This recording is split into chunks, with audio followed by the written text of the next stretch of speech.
Oh, well, hello, Sin Fam! Welcome back to the channel. My name is Cyanide, and if you're new to the channel, I just want to give you an extra special welcome, let you know that I'm glad you're here, and I hope you enjoy yourself. But before we begin, you need to go down and smash the little crap that like button, subscribe to this channel, and click that notification bell so you don't miss any videos from me. Otherwise, you're going to find yourself super depressed, and I don't think you want that. Nobody wants to be depressed, so why don't you go out and do that now. In today's video, we're going to cover all the beast tribes in the entire Final Fantasy XIV game, because a lot of you are either approaching 70 or already have started your push towards 80, so it's not really going to be that bad. Just in case, there are spoilers later on in this video as far as what locations look like, so only watch this video up to where you are in the game thus far. The rest will be there when you actually hit 80. But for now, we're gonna start with the Realm Reborn. So, first of all, in order to figure out what your faction levels are, you're gonna click C, you're gonna go to Reputation, and make sure that you have the correct expansion that you're looking at pulled up just by clicking this little arrow and selecting whichever one you want to do. We're starting with the Realm Reborn, and we're just going to go down the list, kind of. I'm going to start with the Sylphs because it is the first one you come across. So you're going to come here to Hawthorne Hut, and I'm going to fly to make it faster, but all you're going to do is you're going to head directly to the east, fly in a straight line, and when you see these weird looking houses hanging from the tree, you are now in the Sylphs. If you want to level them up, just do their little quests here. They also have daily repeatable quests that are up in this tree right here. Those are repeatable, the others are not necessarily. I haven't done much with them yet because the Realm Reborn factions take a little bit longer to level up because they don't give you as much per reputation per quest. But every single one, or every single beast tribe in this game has a mount. So that's the reason why you want to keep doing this. That, and if you like grinder with beastmen, if you like grinding reputation for beast tribes, that's another reason to do it. That gives you a little extra layer to the game. So, next on the list, we're actually going to go to the Amalja, which will be in Little Alamigo. So, as soon as you click that, head over there. I don't know why so many people in this game, I don't mean like players, I'm talking like so many people, like they enjoy the desert for some reason, but you know, it's the desert. I don't know. People are weird. But I mean, in real life people are the same way. I mean, people like like living in Arizona. So you're gonna go to Little Elmio, gonna come out to the south, curve around the mountain, and you're gonna notice these ruins back here. If you've already gotten further in the story, you know that there's a dungeon in the back corner here, but right as you come to this first ruin, there are beast tribes right here. There's an unlocked quest. The unlocked quest starts in the area over here anyway, so it's not like you have to go far to learn how to actually unlock them. But And that's the great thing. Other than your crafting beast tribes, which we will not go over in this video because I already went over them in your in one of the crafting guides that I had produced earlier on the best way to level up your crafting. We're not going to go over them. We're not going to go over them here because you already went over them in that video. If you really need to do those, and those are what you're looking for, I'm going to leave the link right up in the upper right hand corner of this video for you to go click. You can click that now. However, this is the Amalja.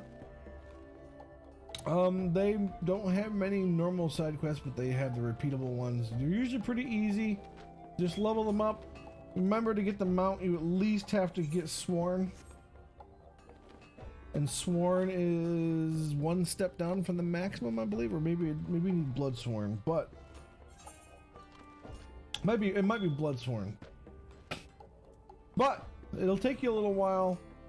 But if you really want the mounts, if you're a mount collector, then you need to make sure you do this, because once you've done, there's a separate mount that you get for, and I'm not sure if it's for all expansions, but I know at least for Heaven's Word, if you get all the factions, or maybe it's for ARR, if you get all the factions together, all of them leveled up, you get a special Beast Tribe quests that you do that involve all of the Beast Tribes in the area.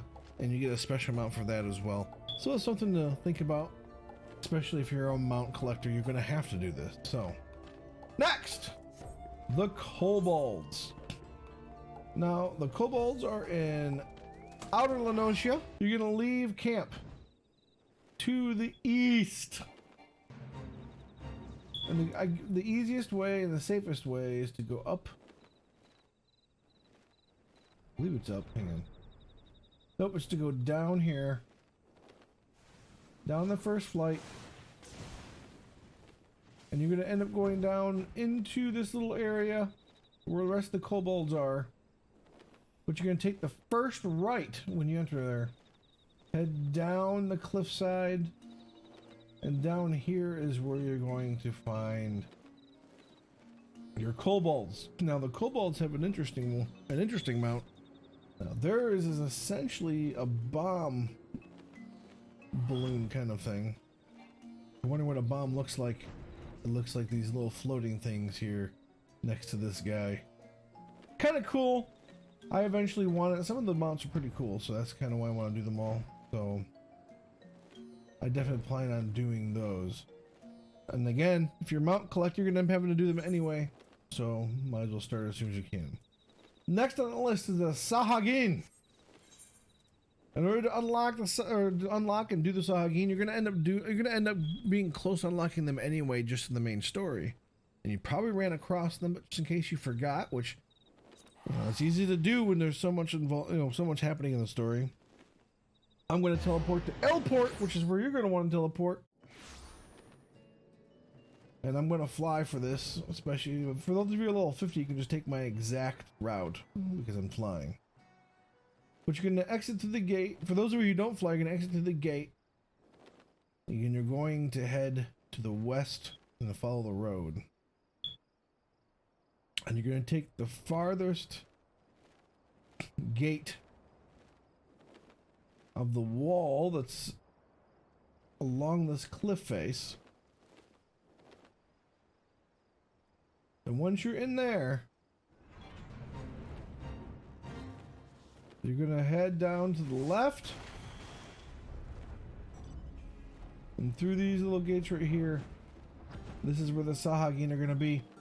Once you've gotten through the stuff that they're involved in with the quest, this is actually where they'll be to unlock them as well. They have some weird kind of lizard snake mount.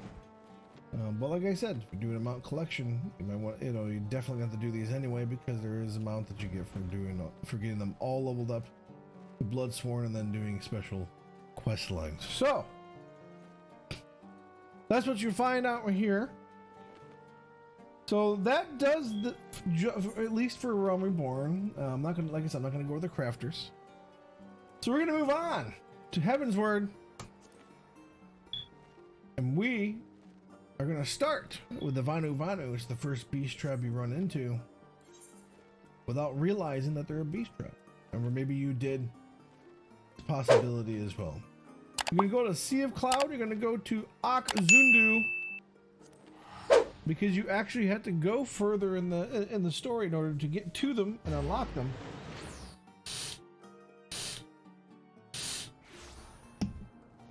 And I know you're going to end up hitting this. Right? But from this crystal. This crystal is near them, but it is not actually where you have to go to level up their faction. Level up their faction, you're gonna have to unlock your flying and come down to this little camp down here. And it's off to the east, or sorry, the west of the crystal. That is the mount that you get, by the way, for them, I believe. Interesting little mount. But yeah, they are not in the village you teleport into. You actually have to work on the faction down here on this little island to the west. But that is the Vanu Vanu. Now, for the Voth. Now, it's been a while, so I can't remember exactly. Yes. You're going to go to... There we go. You're going to go to Tailfeather, I believe is the closest one. And then, if you want to know, that's going to be... Just want to make sure. Yeah. That's the Dravanian Forelands. You can go to Tailfeather, and once you're at Tailfeather...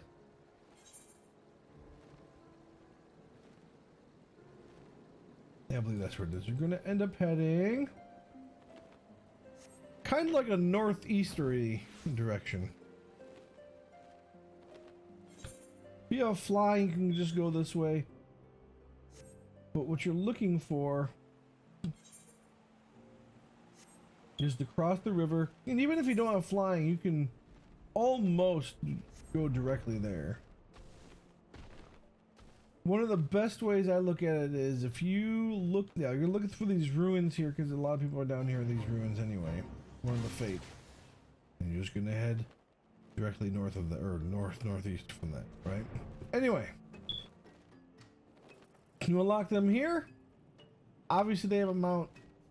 And this is actually where you unlock them as well. You're gonna have to do a little quest for, I believe it's the Voth Kenai. And to unlock them and actually do something, or maybe it's one of the guys up here. It's a little, it's not super long, but there is a couple of quests you'll have to do to actually unlock them so that you can build your faction rep with them. But again, it's an extra mount, so it's definitely worth it. Now, that actually does it for Heavensward because they have fewer factions for the later expansions, and they actually level up faster as well too. I've barely done anything for the Voth, and I'm already halfway through the first level. I've done like 1 or 2 quests or something like that. Now, the Mughals are the crafting ones, so we're not going to actually go over those, because those are in that video I told you about earlier in this video. So with all that, we're going to head over to Stormblood. So Stormblood, we're going to start with the Kojin. It's the first one you run into. You're gonna find them floating around. Well, I shouldn't say floating. But they're gonna be in the Ruby Sea. They're gonna teleport over to the Ruby Sea. That's where you want to go. Now, you're gonna recognize them when you see them because that's where you learn how to swim. Because you basically have to go through their village in order to actually learn, you know, get the blessing so you can swim underwater and use your mounts. Which, by the way, little pro tip: until you get all your ethers, your ethers for flights, swimming on your mount is actually faster than swimming or walking around on your mount, so definitely utilize that to your utmost. You're gonna fly into this little bubble down here. There's multiples down here, but this is the closest one to the teleportation site, and it's the largest bubble. And while you are here, you're actually gonna come to this little thing that looks like a shrine. This is where the beast tribes are, or the beast tribe faction quests are. And it's just easy. Just do like a quest for them and unlock it, and you're ready to go. This one has that stingray as their mount. So if you want the stingray, this is what you're gonna do. Or if you're, again, if you're mount collector, you're gonna be doing this anyway. So just deal with it. So the next one's gonna be the Ananta. Sorry, I wanted to make sure I said it right. To do that, you're going to actually go to... I don't think it's the fringe. Yeah, it might be the fringes. We're going to go the Relger's Reach just to be on the safe side. No, wait, no. It is the fringes now that I'm thinking about it. So we're going to go to the Peering Stones, because I believe that is the closest one to this particular beast tribe.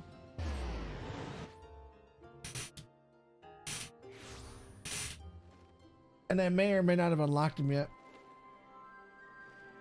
Simply because I'm very systematic about these things. So, this one is definitely going to help if you have your flying ability. So, once you've unlocked them, you're actually going to come over to this bridge here. It's right in the middle. Right between the two halves. And you're going to talk to Ashana here. And she's going to give you some daily quests for you to go out and do to grind out their faction. They have a mount. I can't remember what their mount looks like. Like I said, I haven't gotten any of the mounts yet except for my tank from the dwarves. But that's a crafting one. But yeah, this is where you go for that. So that takes care of Stormblood. Well, now we're moving on. Shadowbringers. The dwarves have already shown you. So we're going to start with the Qatari. I know you guys find this song cathartic, and so do I. You're actually going to go to the Raktika Greatwood. Alright. And I believe they're closer to Fanau. Lahi is the... I love that song, but you only get it during the day here in the Raktika Woods. I think that's it. That might be it. Yeah, that's it. So you're actually gonna head kind of. This one kind of helps a lot if you have flying.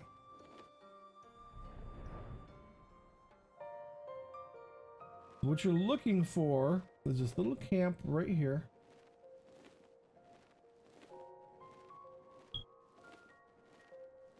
And this one is your, I believe, your gatherer faction. So you'll actually be able to level up your gathering by working with these guys here. And then you'll talk to Cortel Passel for your daily quest. I remember I just only had to do like one quick quest for them when I was unlocking them, so it's really not that bad. And again, like I said, they have a mount, but this is a gatherer's one if I remember correctly. You can always check by clicking on here. Yep, Disciple of the Land quest. So yeah, these are all Disciple of the Land quests. So make sure you have a gatherer up to level, or in the 70s when you come here. 71 is the minimum, and then you'll be able to partake in these particular quests for this beast tribe. And we're gonna move on to the Pixies. So the next one we're doing are the Pixies, as you can see by the list, because we're leaving the Qatari.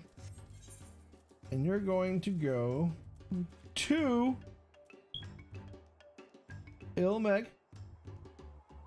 Lida Laran is where we're going to end up going. I have mine marked there because I actually do the daily quest when I'm leveling up classes to level 80, because it gives you such a nice chunk of experience. You get about 2 million. Well, at this point I get 2 million per quest. So, by the way, this is the mount that you get from them. I like it. I think it's cute, and it's a flying pig. Who doesn't want that?